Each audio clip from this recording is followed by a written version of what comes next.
Entry దగ్గర 100 rupees తీసుకున్నారు. Cash మాత్రమే తీసుకున్నారు, ఎందుకంటే సిగ్నల్స్ ఉండవు. బ్యాక్ వ్యూ పాయింట్ ఇదే ఫ్రెండ్. మన ఇండియాలోనే థర్డ్ హైయెస్ట్ వాటర్ ఫాల్స్ ఇదే ఫ్రెండ్. ఈ వాటర్ ఫాల్స్ కింద వెళ్ళడానికి 1000 స్టెప్స్ ఉన్నాయి, బట్ ఇప్పుడు అలో చేయట్లేదు. అక్కడి నుంచి ఒక గైడ్ ని కలిశాను. 2500 ఇవ్వండి, బోటింగ్ అండ్ రాజారాణి వ్యూ పాయింట్ చూపిస్తా అన్నాడు. ఈ రాజారాణి వ్యూ పాయింట్ కి ఎవరిని అలో చేయరంట, ఎందుకంటే అది చాలా డేంజర్ కాబట్టి. ఇప్పుడు మనం రాజారాణి వ్యూ పాయింట్ చూద్దాం రండి. మనుషులు అర్థం చేసుకునేందుకు ఇది మామూలు ప్రేమ కాదు,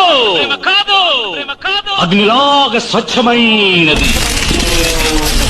అక్కడ నుండి బోటింగ్ కి స్టార్ట్ అయినాం. ఇటు చూసిన గుట్టలు. ఈ శరావతి రివర్ లో లింగమకి డ్యామ్ ఉంది. ఇక్కడ 30 ఆఫ్ ఐలాండ్స్ ఉన్నాయి. ఇక్కడ కొన్ని ఐలాండ్ లో కింగ్ ఆఫ్ కోబ్రాస్ కూడా ఉన్నాయి. ఇది అండమాన్ నికోబార్ లాగా ఉంటుంది. ఇక్కడ బఫెలోస్, లెపర్డ్స్ అండ్ డేర్స్ కూడా ఉన్నాయి. ఈ శరావతి రివర్ శివమొగ్గ డిస్ట్రిక్ట్ లో తీర్థహల్లి విలేజ్ లో ఉంది. ఈ ప్లేస్ కి రామసీత స్టోరీ కూడా ఉంది. శర అంటే ఆరో, వతి అంటే నది, సో శరావతి అని పేరు వచ్చింది. మీరు కూడా రండి ఫ్రెండ్స్. నేనైతే లాంగ్ డ్రైవ్ కార్స్ లో కార్ తీసుకొని ప్లేసెస్ అన్ని విజిట్ చేస్తున్నా. కార్ బుకింగ్ కోసం